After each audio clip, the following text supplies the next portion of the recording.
let's dive into the secret architecture behind persuasion. And we're going to start with a statement that, well, it's going to sound completely wrong at first. Yeah, I know it sounds a little crazy, right? How can writing not be about words? But stick with me here because if you really want to get what makes persuasion tick, you've got to look deeper than just the words on the page. It's so easy to get caught up in the myth.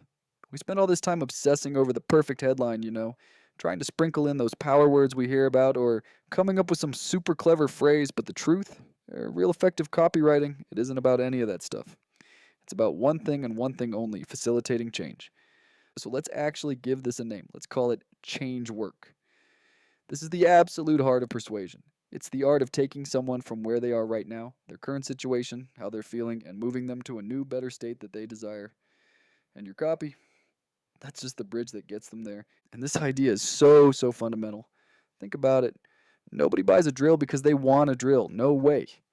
They buy it because they want a hole in the wall. They are literally buying the change from I don't have a hole to now I have a hole.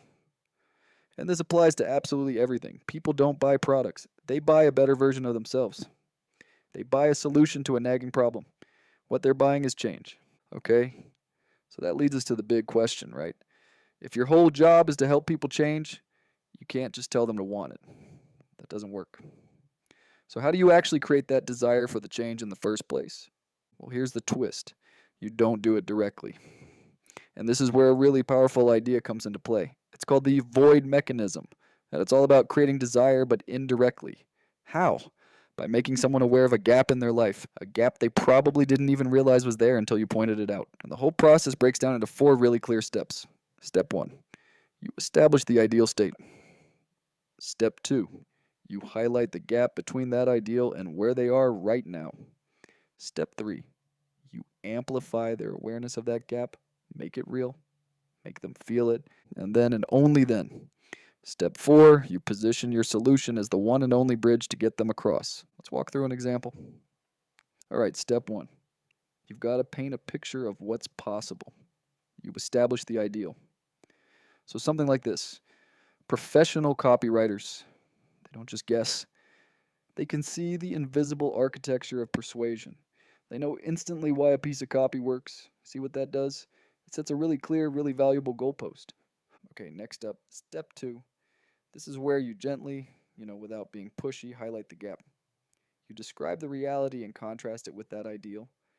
You might say, but right now you probably feel like something's not quite right with your copy, but you can't put your finger on what it is. You're making educated guesses, not informed decisions, and boom, just like that, a void opens up between knowing and guessing. And now for step 3. You make that void hurt a little. You make it emotionally real by attaching a cost to it. You say, and that gap, that space between just guessing and actually knowing, that's the very thing that's holding you back from charging premium rates. It's the difference between being seen as just competent and being seen as an undeniable expert. Now, that gap isn't just some abstract idea anymore, is it? It's a real, tangible career roadblock. And only now, after all that groundwork, do you finally bring in your solution in step 4. Your offer, say, a course, it's no longer just a product. It becomes the logical, almost necessary bridge to close that gap you just created. It's the thing designed to take someone from that shaky feeling of, I think this might work, to the rock-solid confidence of, I know exactly why this is going to work. So here's the key takeaway from all this. You can't just force desire on someone. It doesn't work that way. Desire is something that bubbles up on its own indirectly when you skillfully show someone a lack, a void, that they now have this urgent, nagging feeling they need to fill. Okay? So creating desire is huge. That's powerful stuff. But the real pros, the elite persuaders, they take it one step further. They amplify that desire, turning a simple want into a non-negotiable, gotta-have-it need. So what's the real difference between a want and a need? Well, a want is optional, right? You can put it off. There are other options, but a need feels mandatory, it feels urgent, and it feels like there are no other alternatives. Yeah, I'm telling you, your entire business, your conversion rates, they live or die based on which side of that line your offer lands on. So how do you actually make that shift? How do you push something over the line from a want to a need? Well, there are 3 really powerful ways to do it. First, you frame future problems as if they're happening right now. Second, you systematically eliminate all the other options. And third, you connect your solution directly to who they are, to their identity, Let me show you some weak copy. This is the kind of stuff that only creates a want. It says, you might struggle with client acquisition someday. Ugh. See those words, might and someday? They're absolute poison to urgency. It's just some distant hypothetical problem that's super easy for someone to just shrug off and ignore. Now let's flip that and turn it into a real need. We just have to collapse the timeline. The problem isn't someday, the problem is right now. Look at this. Every single day you delay is a day of lost income you will never get back. The clients who could have hired you this month, they're hiring someone else right now. Mm, Suddenly the cost is immediate. It's tangible and it feels permanent. Okay, here's another classic mistake I see all the time. People present their solution as just, one of many options out there. The second you do that, you framed it as a want because if there are other choices, it's not a necessity, is it? But check this out. Watch what happens when you strategically get rid of those other options. You acknowledge them, sure, but then you expose their fatal flaws. Yeah, you could try networking, but that's going to take years. You could hope for referrals, but you kind of need clients to get referrals in the first place.